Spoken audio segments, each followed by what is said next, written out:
안녕하세요. 광주광역시 자원봉사센터와 광주청소년활동진흥센터가 함께하는 청소년 자기주도형 봉사활동 교육의 사회자 옥민진입니다. 안녕하세요. 한국청소년활동진흥원 조희영입니다. 반갑습니다, 강사님.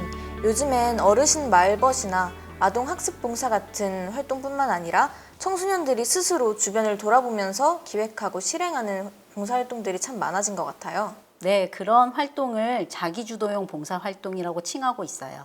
자기주도형 봉사? 단어의 의미만 해석하면 대충 알겠지만 정확히 그 의미가 무엇인지 선뜻 주변 사람들한테 설명해 주기는 어려운 것 같아요. 그 정의에 대해서 한번 설명해 주실 수 있을까요? 네, 자기주도형 봉사활동은요, 지역사회에 관심을 가지고 자신의 재능을 활용해서 지역사회에 있는 문제나 개선점들에 대해서 활동 목표를 정하고 방법도 정하면서 실행하는 봉사활동을 말하거든요. 그렇다면 강사님 몇 가지 질문을 드려보겠습니다. 강사님이 말씀하신 자기주도형 봉사활동, 이런 활동을 진행할 때 이것만은 꼭 필수로 들어가야 한다라고 생각하시는 구성 요소가 있다면 무엇이 있을까요? 자기주도형 봉사활동은 8가지 원칙이 있는데요. 첫 번째는 공익성, 두 번째는 비영리성, 세 번째는 무보수성, 네 번째는 비정파성, 비조파성, 다섯 번째는 지속성, 여섯 번째는 변화지향, 일곱 번째는 계획성, 여덟 번째는 자발성이라고 말씀드릴 수 있을 것 같아요.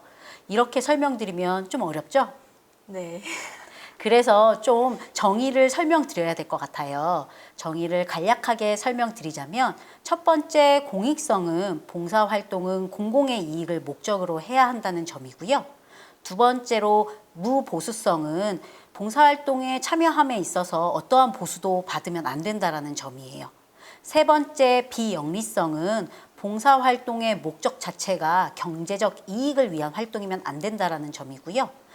네 번째 비정파성과 비종파성은 봉사활동이 특정 종교나 특정 정치와 관련돼서 운영되어서는 안 된다는 점이에요. 다섯 번째 지속성은요. 봉사활동은 지속적으로 이어져야 된다는 점이에요. 여섯 번째 변화지향은 봉사활동은 변화와 개선을 위한 활동이어야 된다는 점이고요. 계획성은 봉사활동을 스스로 계획해서 실천해야 된다는 점이에요. 여덟 번째 자발성은요. 봉사자의 자발적인 동기와 의지에 근거해서 봉사활동이 이루어져야 된다는 점이에요. 이러한 요소들을 모두 잘 갖춰서 슬기로운 봉사활동을 진행해야겠네요. 그러면 진행할 때 스스로 기획하는 그 진행 단계를 좀 알 수 있을까요? 네, 자기주도형 봉사활동은 크게 세 단계로 나눌 수 있을 것 같아요. 준비 단계, 활동 단계, 평가 단계이거든요. 이거를 다시 세분화하면 5단계로 나눌 수 있어요. 5단계로 나누면 준비 단계는 2단계로 다시 나눌 수 있거든요. 준비 단계를 첫 번째 단계는 활동 목표 세우기, 두 번째 단계는 활동 계획하기 단계로 나눌 수 있겠고요. 세 번째는 활동하기, 그리고 아까 말씀드렸던 평가하기 단계를 다시 2단계로 나눌 수 있거든요. 네 번째로 평가하기, 다섯 번째로 보고서 작성하기 단계로 나눌 수 있을 것 같아요. 이렇게 나누면 좀 어렵죠? 그래도 이렇게 세분화해서 말씀해 주시니까 더 이해가 쉽게 잘 되는 것 같아요. 아, 그래요? 그러면 이걸 좀 풀어서 설명을 드려볼게요. 자기 지역의 문제점을 인식을 하고 활동 목표를 세우는 거예요. 목표를 세우면 그걸 달성을 해야 되잖아요. 그 달성을 하기 위해서 봉사활동을 계획해 보는 거예요. 계획을 하면 그 계획을 토대로 활동을 한번 해보는 거고요. 활동을 하게 되면 내가 무언가를 잘했고 무언가는 조금 고쳐야겠다라는 점이 있잖아요. 이걸 평가하기라고 할 수 있어요. 이 평가를 하게 되면 자기가 이제 개선해야 될 점들이 나오잖아요. 이걸 그냥 말로써 하는 것이 아니라 어떠한 종이에 한번 적어보는 건데요. 이거를 보고서 작성하기라고 할 수 있을 것 같아요.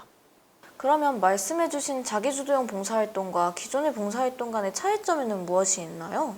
네, 기존 봉사활동은 지도자가 운영하는 봉사활동 프로그램을 검색해서 신청한 다음에 참여하는 봉사활동이라면 자기주도형 봉사활동은요, 활동 목표를 세우고 계획을 수립해보고 자기가 원하는 봉사활동을 운영한다는 점에서 기존의 봉사활동과는 크게 차이가 있을 것 같아요. 그렇다고 제가 말씀드린 기존 봉사활동이 자기 주도가 아니냐? 그건 아니에요.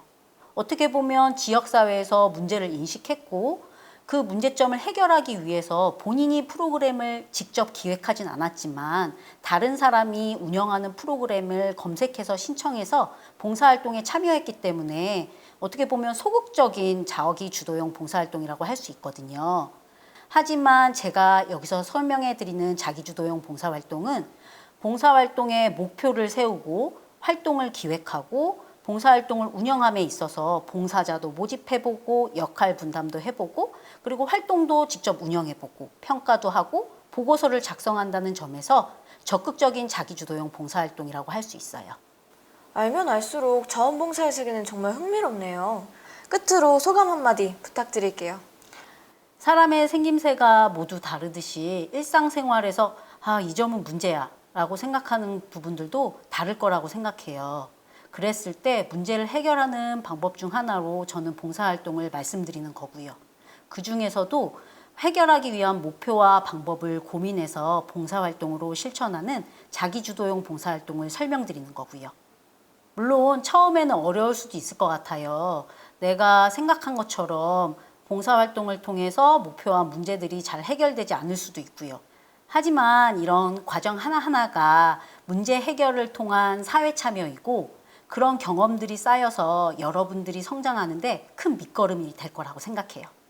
저도 정말 쉽게 할 수 있는 봉사들이 많고 또 자원봉사도 진행 절차에 따라서 얼마나 그 가치가 긍정적으로 변화할 수 있는지 깨달을 수 있었습니다. 청소년의 꿈이 이루어지는 활동! 자기주도형 자원봉사로 모두 함께해요.